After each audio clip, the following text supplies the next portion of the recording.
نقرأ معا البطاقة الشخصية للفنان عبد المنعم إبراهيم. اسمه بالكامل عبد المنعم إبراهيم محمد حسن، اسم الشهرة عبد المنعم إبراهيم، من مواليد 24/12 سنة 24 بقرية ميت بدر حلاوة محافظة الغربية. توفي يوم 18/11/87. رصيد عبد المنعم إبراهيم في بنك الحياة إذن 63 سنة. قضى صباه وشبابه وتعلم في حي عابدين وبولاء بالقاهرة.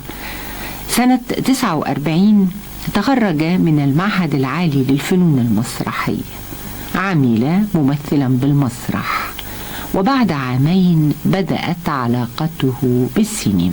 عبد المنعم إبراهيم كان منحة لمصر، ربنا ادى مصر منحة اسمها عبد المنعم إبراهيم. ايه مش عاجبك؟ ده انا عامله بايديا دول الاتنين دول. لا ما تزعليش. حاضر.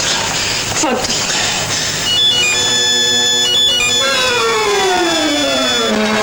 اشرب اشرب.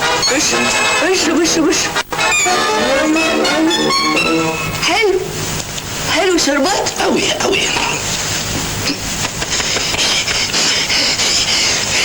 ده فن، مش بس اللبس حريمي، لا الكلام حريمي، الحركات حريمي، المشية حريمي، محدش يقدر يكشفني ابدا وانا واحده ست كده برضو يا سونا يا خايب.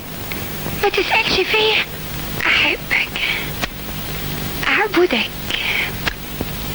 اموت في هواك.